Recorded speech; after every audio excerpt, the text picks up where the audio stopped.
आदित्य योगीनाथ जी हम सबके गार्जियन हैं। वो यूपी में बेहतर किए हैं कि नहीं किए हैं यूपी के लोग जानते होंगे, लेकिन उनको एक बार बिहार की हकीकत जानना जरूरी है। वो भी किसी नेता के मुंह से ही जंगल राज सुन लिए हैं, क्योंकि वो तो कभी यहाँ रहे नहीं। दिनेश भैया कह रहे हैं कि मैं यदुमुल्ला हो गया, मैं यादव कुल का आदमी हूं ही नहीं। तो देखिए, बिहार चुनाव में अपने ऊपर लगे हुए आरोपों को लेकर के खेसारी लाल यादव ने एक ऐसा बयान दिया है, एक ऐसा प्रतिक्रिया दिया है, जिसको सुनने के बाद से दिनेश लाल यादव निरहुआ और योगी आदित्यनाथ, इन दोनों लोगों का होश उड़ चुका है। एकदम बौखलिया गए हैं खेसारी लाल यादव का ये बयान सुनने के बाद से। खेसारी लाल यादव का कहना है कि मुझे यदमुल्ला बोलने से पहले, मुझे राम विरोधी बोलने से पहले आप लोग देख लिए होते कि आप किस स्तर पे हो, आप किस पद पे हो। और ये दिनेश लाल यादव निरहुआ, जो केवल अपने पत्नी से घर का काम करवाता है, बर्तन धुलवाता है, और किसी और लड़कियों के साथ हमने मार्केट में और किसी मॉल में हर जगह घूमता रहता है और अपने आप को बहुत बड़ा सनातनी बताता है। आप मुझे यदमुल्ला बोलने से पहले, राम विरोधी बोलने से पहले खुद सोच लिए होते कि आप कितने बार मंदिर मस जाते हो, साल में कितने बार मंदिर जाते हो। मैं तो हमेशा अपने बाल बच्चों, बीवी बच्चों के साथ हमेशा जाता रहता हूँ, हमेशा पूजा पाठ करता हूँ, और मैं यदमुल्ला हो गया और आप सनातनी हो गए। ये किस किताब में लिखा है भैया? मैं चाहूंगा कि आप पहले पूरा खेसारी लाल यादव का बयान सुनिए, उसकी बाद की बातें करते हैं सीधे लास्ट में आपसे हम। रवि भैया लहंगा रिमोट से उठा दिए, तो मैं भी लहंगा में मीटर लगा देता हूँ। नचनिया कहा गया आपको। वो कलाकार कैसे हो गया और मैं नचनिया कैसे हो गया? मैं यदुमुल्ला हूँ कि मैं नचनिया हूँ कि मैं गंदा हूँ? इससे बिहार को क्या लेना देना? मेरे गंदे गानों का दिन अगर कोई है तो ये चारों के चारों है। मंदिर मस्जिद या सनातन की बात करने के लिए तो वोट दिए नहीं है। ये अप्रोच हमेशा कहते हैं जंगल राज की बातें।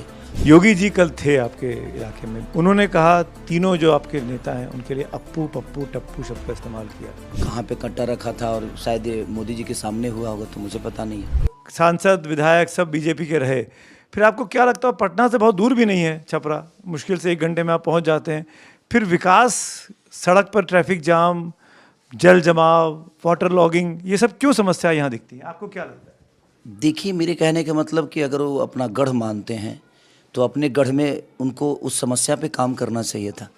बट मुझे नहीं लगता है कि छपरा के विकास में कभी किसी ने कोई योगदान दिया है। आज जल जमाव की वजह से जितने भी व्यापारी हैं सब बर्बाद हो गए। हमें सरकार से क्या चाहिए होता है? बेहतर व्यवस्था ही तो चाहिए होता है, बेहतर कॉलेज ही तो चाहिए होता है, बेहतर अस्पताल ही तो चाहिए होता है, या हमें बेहतर रोजी रोजगार चाहिए आपसे। बट आप वो भी हमें नहीं दे पा रहे हो। इनके पास शब्द है सिर्फ भूतकाल के लिए, जो बीत गया ये उस पर बात करते हैं। वर्तमान क्या आपने किया है उस पर कभी ये बात नहीं करते। भविष्य में क्या करेंगे इस पे भी चर्चा नहीं होती है। तो मुझे लगता है ना कि इस पे उनको बात करना चाहिए और लोगों की समस्या को बिल्कुल हल करना चाहिए। क्योंकि अगर हम आपको मंदिर मस्जिद या सनातन की बात करने के लिए तो वोट दिए नहीं है। मंदिर ज़रूरी है, मस्जिद ज़रूरी है, लेकिन कॉलेज भी ज़रूरी है, लोगों की शिक्षा ज़रूरी है। तो ये सिर्फ उस पे बात करते हैं। क्या आप ये कह रहे हैं कि आपकी प्रायोरिटी पे विकास वाले मुद्दे ज़्यादा होंगे? सबसे पहला काम क्या करेंगे अगर आप विधायक यहाँ के बने? जल जमाव का सबसे बड़ा पंगा है भैया। और यहाँ की प्रॉब्लम यह है कि जब बारिश होती है तो करोड़ों रुपया व्यापारियों का बर्बाद हो जाता है, उनका सामान नुकसान हो जाता है।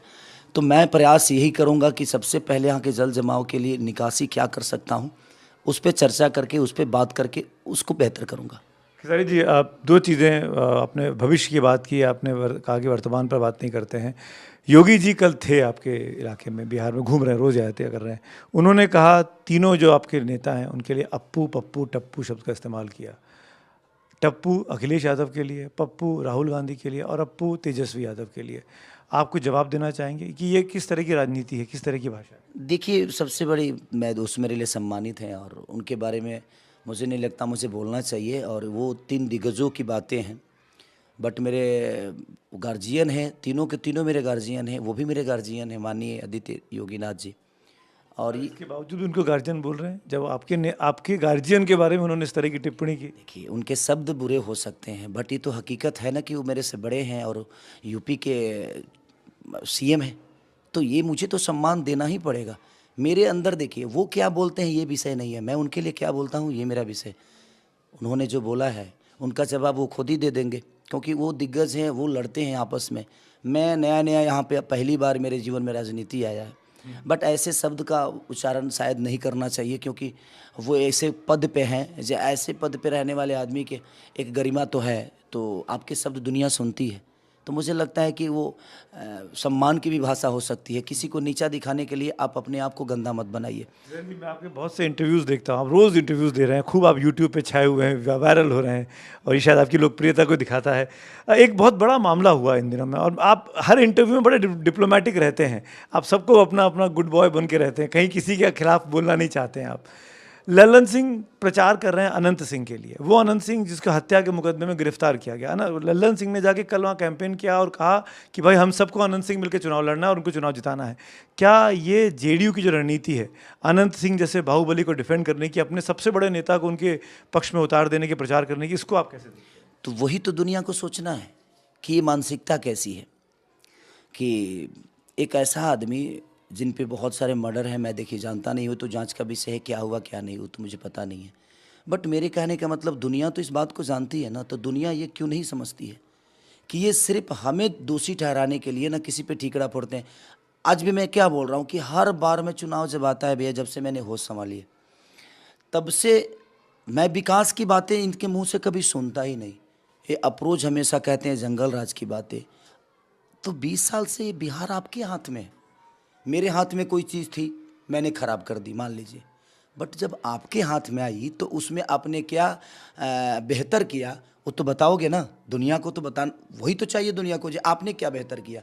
तो आज जो डिफेंड कर रहे हैं या उनके लिए प्रचार कर रहे हैं, तो ये मानसिकता है उनकी और एनडीए की पूरी लोगों की मानसिकता यही है। क्या आपको लगता है कि सुशासन केवल कहने के लिए तमगा ले रखा है, लेकिन असली जंगल राज या गुंडा राज एनडीए के वक्त में चल रहा है? बिल्कुल चल रहा है सर। हमें आप बिजी कर दो, देखिए आप जब तक बिजी नहीं करोगे तो खाली दिमाग शैतान का होता है। हम खाली हैं, करें तो क्या करें, हमें समझ में नहीं आता है। इसीलिए आज लोग मौत में भी रोजी ढूंढ लेते हैं। तो वही प्रॉब्लम है कि आज गुजरात में इतना मर्डर क्यों नहीं होता है, दिल्ली में इतना हत्या क्यों नहीं होता है, पंजाब में इतना हत्या क्यों नहीं होता है सर? इसलिए कि वहाँ पे लोग बिजी हैं, रोजी रोजगार है, वो अपने काम में व्यस्त हैं, किसी से लड़ने के लिए टाइम नहीं है उनको। अपने समस्या से लड़ने के लिए सरकार ने उन पे किया है और कर रही है, इसलिए वो बिजी हैं। तो उनको ना गलत समझ में आ रहा है ना सही समझ में आ रहा है, वो अपने आप सही होके अपने रोजी रोजगार में लगे हैं। और पूरा पंजाब से लेकर हरियाणा से लेकर बाकी सारे देखो कितने बेहतर हो गए हैं और कितने बेहतर तरीके से वहाँ के लोग जी रहे हैं। जरिए एक चीज़ और समझाइए, चुनाव के ठीक पहले महिलाओं के खाते में 10,000 रुपये का अनाउंसमेंट होना, चुनाव के दौरान महिलाओं के खाते में 10,000 रुपये जाना, आपको लगता नहीं है कि ये विपक्ष के लिए, आप जैसे पार्टियों के लिए एक मुश्किल का सबब है? वैसे ही महिलाओं के बीच में नीतीश कुमार की लोकप्रियता कहते हैं कि बहुत अच्छी है। नहीं भैया, सबसे बड़ी चीज़ है कि आज लोग समझ रहे हैं कि चुनाव के पहले ही 10,000 रुपया क्यों। अब लोगों को एक बार 10,000 नहीं चाहिए, हर महीने 10,000 चाहिए और रोजी रोजगार के द्वारा चाहिए। तो इस बार बदलाव की तरफ पूरी बिहार आई है और मुझे लगता है कि इस बार का इसका तोड़ क्या है आपके पास 10,000 रुपये का?